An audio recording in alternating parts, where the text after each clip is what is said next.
Atlanta, Georgia, the cultural, entertainment, and logistical capital of the South.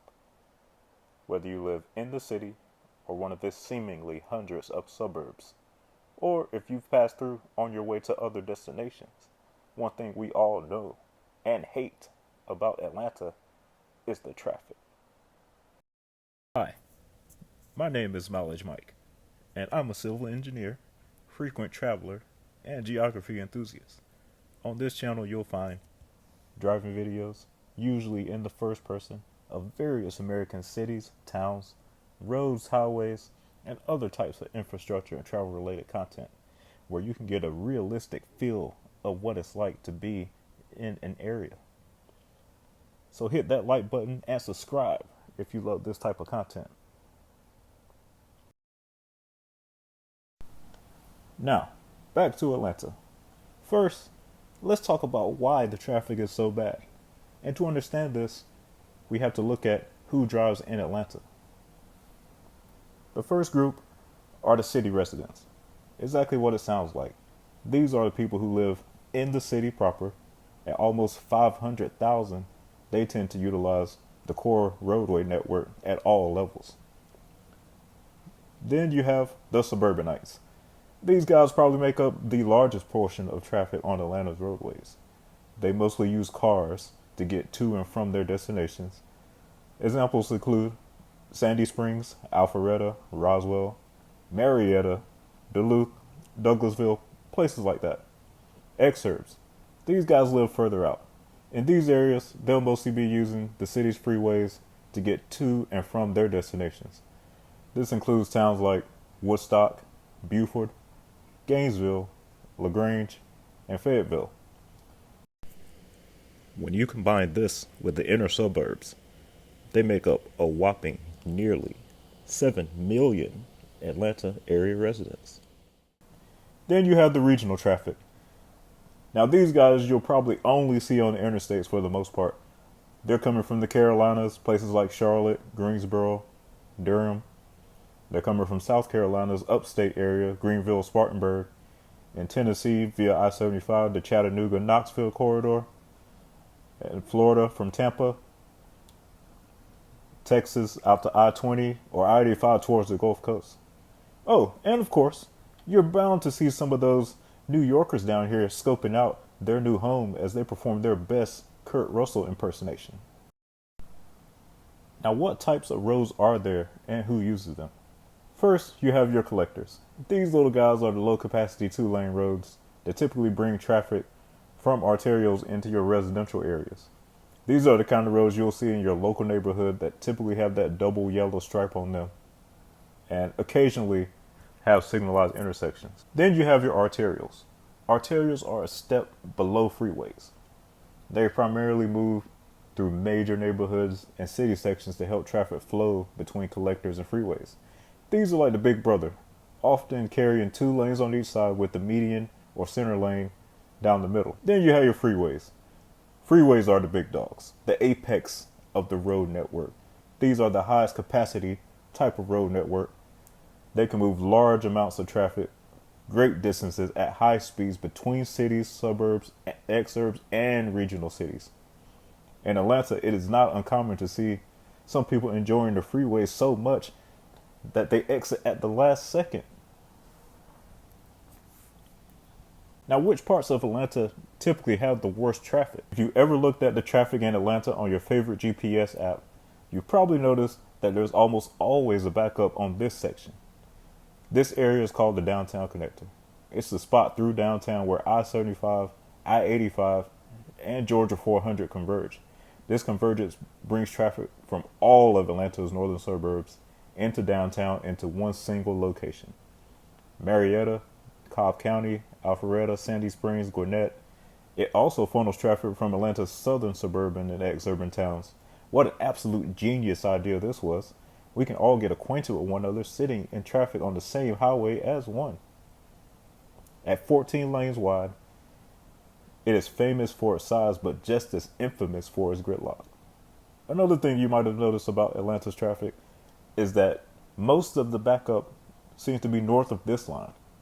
This is I-20. If we look at Atlanta's map, You'll also notice that most of the traffic is also north of the I-20 freeway. This is mostly due to where most of Atlanta's suburban population lives. Now, there are southern suburbs as well, but the northern suburban towns make up the vast majority of Atlanta's population. Then there's I-285.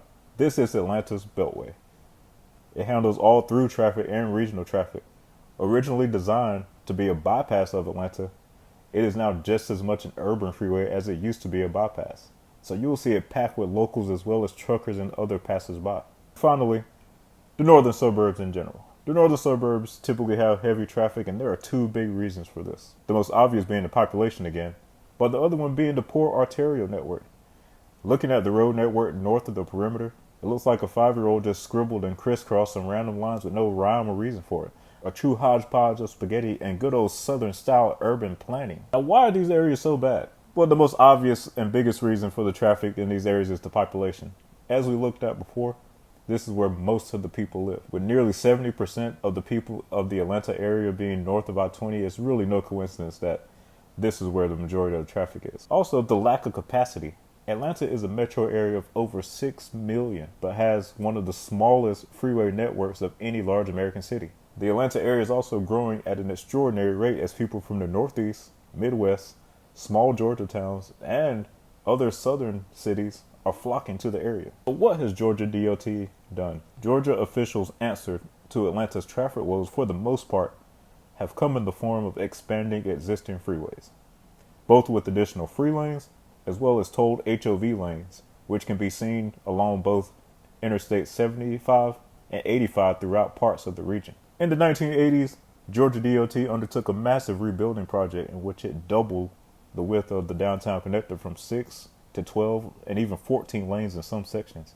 It also expanded all other freeways from 6 to 8 lanes. This project was called Freeing the Freeways. In addition to those other things, it also involved making several upgrades to the interchanges, exit ramps, and bridges in the area. In the years since freeing the freeways, Georgia DOT has opted for paid toll lanes called HOV lanes in order to add additional capacity to existing interstates. These now widely popular type of lanes charge users a variable toll in exchange for a promised minimum smooth flowing speed. Users are required to have a Georgia Peach Pass or other compatible toll transponder from nearby states. These express lanes can be seen along I-75 and I-85 throughout the metro area. Now, the last thing that officials have done in the area is something called MARTA. Perhaps you've heard of it. MARTA stands for the Metropolitan Atlanta Rapid Transit Authority. Formed in 1971, this is basically Atlanta's transit system. It started out as buses only, but has since expanded to include heavy rail. Currently, it only operates in Fulton, DeKalb, and Clayton counties, with the bus location in Cobb County at Six Flags, and a location in Gwinnett County at Gwinnett Place Mall. So how effective have these things been? So far, the results have been limited. The problem with refusing to build any new roadways and only expanding existing ones is that traffic still gets funneled down into the same limited number of corridors. If you want to travel between the northern suburbs, you still have to take I-285. If you want to drive from Chattanooga to Florida, 285. Carolinas to the Gulf Coast, 285. Suburbs and into the city, you're getting on the downtown connector. You get the idea. And due most likely to right-of-way constraints, there are no express lanes on the downtown connector. So, for example, a traveler using the I-85 express lanes to commute from Beaufort to downtown will be faced with gridlock once he or she arrives at the connector. This, along with the issue I mentioned above about the lack of alternative routes, has made these express lanes very limited in their effectiveness. MARTA has also had limited success as it is exclusive to only Fulton, DeKalb, and Clayton counties. Core counties of Cobb and Gwinnett have rejected repeated attempts at MARTA expansion into their counties. MARTA also struggles with financing, being one of the few metro transit systems that does not get funding from its state. This leads to reliability issues and a limited ability to add stations or improve efficiency. Now, what more is planned? Let's take a look here at the source, the Georgia DOT website. We take a look here and see one of the current major projects is a rebuilding of the 285-400 interchange north of downtown. Currently, there is a massive project to rebuild this interchange at a cost of nearly $1 billion. It is expected to improve traffic flow with additional ramps, additional collector lanes, and the restructuring of several nearby interchanges. Then you have Georgia 20, widening and improvements. Georgia DOT has plans to widen various parts of Georgia 20 between I-85 and I-75 north of the city. Taking a look at the map here, we can see that it appears to be an exurban route far north of the city, in the general vicinity of Cumming, Canton, and Cartersville. Though this is not the expressway needed, it could possibly provide some small amounts of relief. Now the moment you've all been waiting for. I've told you about all the problems, all the issues, but what are my personal thoughts on a solution? Now, to be fair to my fellow engineers in Georgia, this stripped down mess of a freeway network is not what they originally designed and envisioned. The beautiful map you see here is a rough sketch of what Atlanta's roads were supposed to be. The red being what is, the blue being what could've, would've, and should've. Yes, I know you're salivating at the sheer thought of being able to drive from Alpharetta to McDonough on a Monday without spending an hour in traffic. One can only dream. The idea of an outer perimeter was conceived as early as the 1980s. This was then shortened to a northern perimeter from I-75 to I-85. Due to immense opposition from wealthy residents in the northern suburbs, this idea has been struck down in most of its proposed and most useful forms. Georgia DOT has brought the plan back with that exurban route further to the north and stripped down from freeway status to a surface highway. This is quietly being built as Georgia 20 and seems to be the only acceptable compromise for some form of a northern arc. A fully built out outer perimeter would have gone a long way towards reducing congestion on freeways within the city and the inner suburbs.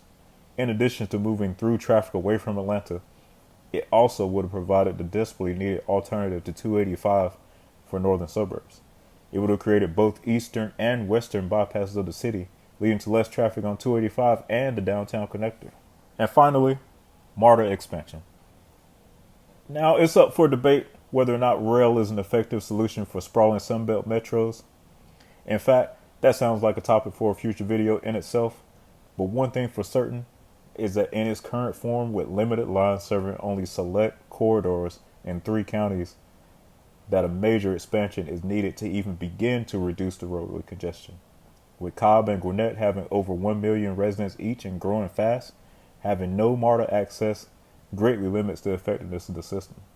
A refusal to want to pay into the system, as well as the fear of you-know-who possibly having quick access to the suburbs, has thus far prevented MARTA expansion into these counties.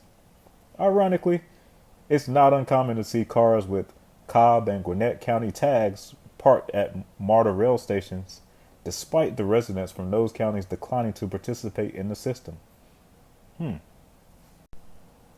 Now, the final, most controversial, most unlikely, and possibly the most costly of all possible solutions, but also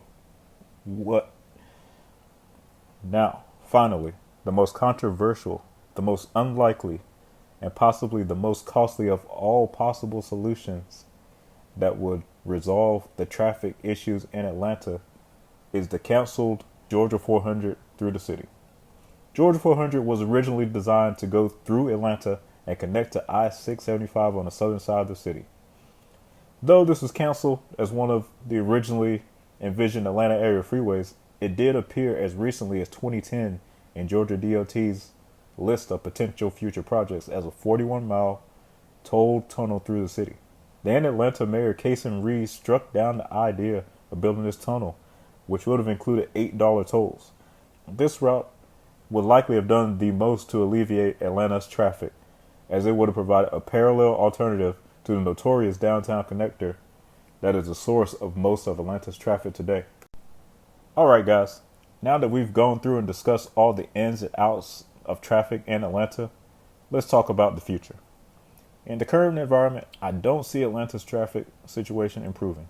For a metro of this size and growing this quickly, simply adding express lanes and improving existing interchanges is like putting a band-aid on a bullet wound. MARTA transit, although currently being struck down in suburban counties, is something that I could see at some point being approved, depending on changing political trends. However, with the sprawling nature of Atlanta and similar Sunbelt cities, you simply will have to build more freeways at some point if you want to relieve the congestion. I think Georgia 400 through Atlanta would do the most, but this will likely never be built, while an outer perimeter is the second most beneficial option, followed by a northern freeway arc. Georgia 20 is a cute attempt, but it's too far out and it's not a freeway, making it unlikely to attract and divert through traffic away from the city. I doubt the truckers will opt to use this traffic light ridden road over I-285 to get around Atlanta. So overall, I think if you live in or want to move to the Atlanta area, you simply will have to accept gridlock and heavy traffic as part of life. I would recommend that you live close to where you work, or else a large chunk of your life will be spent sitting in traffic. Okay, thanks for watching and liking the video. Be sure to subscribe and let me know what you think about this topic in the comments. Do you agree with me about Atlanta? Or do you have other views or solutions? Also, let me know what other traffic or transportation related topics you'd like me to discuss next.